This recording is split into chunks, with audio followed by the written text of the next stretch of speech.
Dr. Yasir Masood, who is Foreign Affairs Analyst. Welcome to the program, Dr. Yasir. When we talk about this fragile ceasefire between Pakistan and India that was brokered by US and of course other players as well, what's your take on this, especially post May 10th? When we look at PM Modi's speech that blood and water cannot flow together, how do you think that is he trying to change rhetoric from military aggression towards hydrological coercion in the region? And what's your take on this, that how should Pakistan be responding? Because this is an act of war as Pakistan is considering it.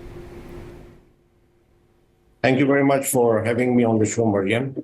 I think it's a very important and a pertinent question, considering the fact that although there is a ceasefire, but we call it as still we are working on the eggshells because of the nature of the conflict or because of the rhetoric which is emanating from India and especially from the Prime Minister of India.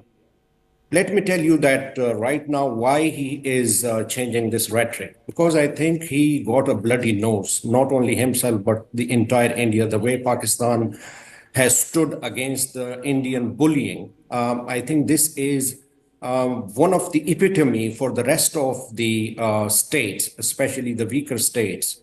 Pakistan has given such a great example that how to stand against Indian aggression, how to stand against undue bullying. So I think he is looking for a rhetoric to have his own face saving domestically, because, you know, starting from the Pahalgam attack and then Operation Sindoor and then Bunyan al-Masroor, I think the main reason was to have a domestic standing in India, because as you know, the Indian politics is unfortunately, it's BJP party is far right, extremist, jingoist party, and also an extremist terrorist party. So after the ceasefire, I see that it is still a blatant aggression from India, and Pakistan has very categorically and clearly said that Pakistan's national security has already said that any act of this kind would be considered an act of war.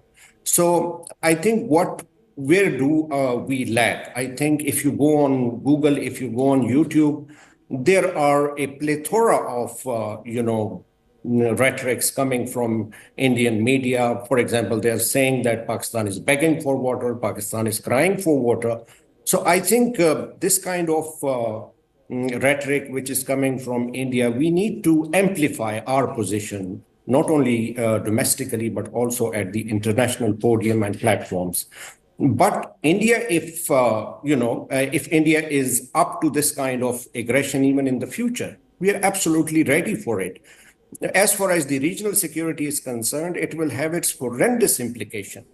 Let me tell you that the World Bank president just a couple of days ago, Mr. Ajay Banga, clearly said that the Indus Water Treaty cannot be unilaterally suspended or altered, even by India or even by Pakistan. But India is a friend of Israel. It doesn't any matter to India whether they do not have any respect for bilateral agreements, for trilateral agreements. Let me also tell you that India trying to portray this time and again that this is a bilateral agreement, whereas World Bank is clearly party to this. Immediately, what Pakistan needs to do is exactly replicate the same what India did. They have made a consortium, a group of certain top diplomats, and they're sending around the world to strengthen and amplify their position and their narrative. And that's what I was mentioning to earlier, that Pakistan needs to do this domestically and as well as internationally. What we can do regarding the Indus Water Treaty? It's a good question. To begin with, I think there has to be a diplomatic offensive on part of Pakistan. Pakistan needs to elevate this crisis at the United Nations, at the OIC, at the SCO, at the G20, even at the World Bank, and maybe can garner or gather more guarantors to this kind of Indian aggression.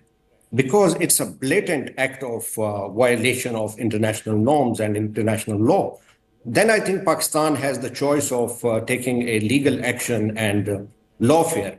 Maybe Pakistan can initiate a kind of arbitration under the treaty's dispute resolution clauses. Maybe Pakistan can use Article 60 of the Vienna Convention to challenge this fundamental change of circumstances that India claims. But in reality, it's self-declares to exist. Pakistan can also leverage global courts and UN treaty depositories to expose India's blatant hypocrisy.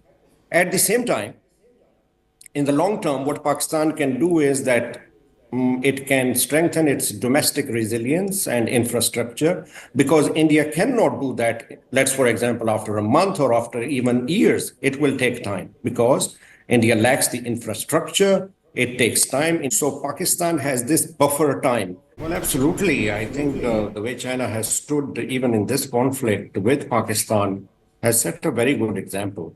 And I think when it comes to economic coercion or water terrorism or water blackmailing, the way India is aiming for, so I think eventually China has to jump in, because at the end of the day, regardless of the fact that India portrays it or try to give an impression that it's a bilateral agreement and has the right to unilaterally abrogate it, suspend it, I think the international players has to come in.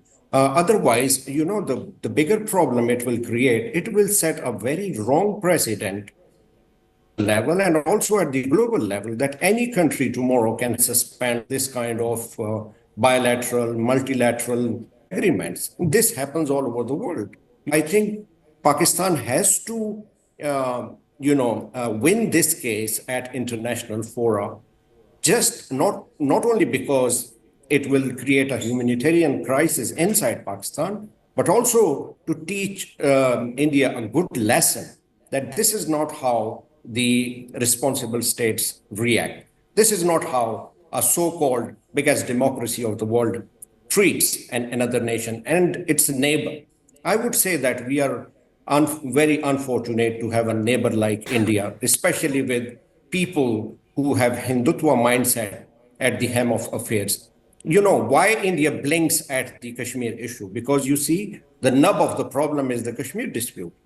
But India doesn't want to talk about it, but instead wants to talk about terrorism. Fine. Pakistan is ready to do that. Look at, you just mentioned about the Jafar Express train accident. We have the evidences, we have the proofs that India is fomenting extremism, terrorism, militancy in Pakistan. So let's talk about it. Let's let the world realize that what India is doing in Pakistan. So I think these are some of the very core issues.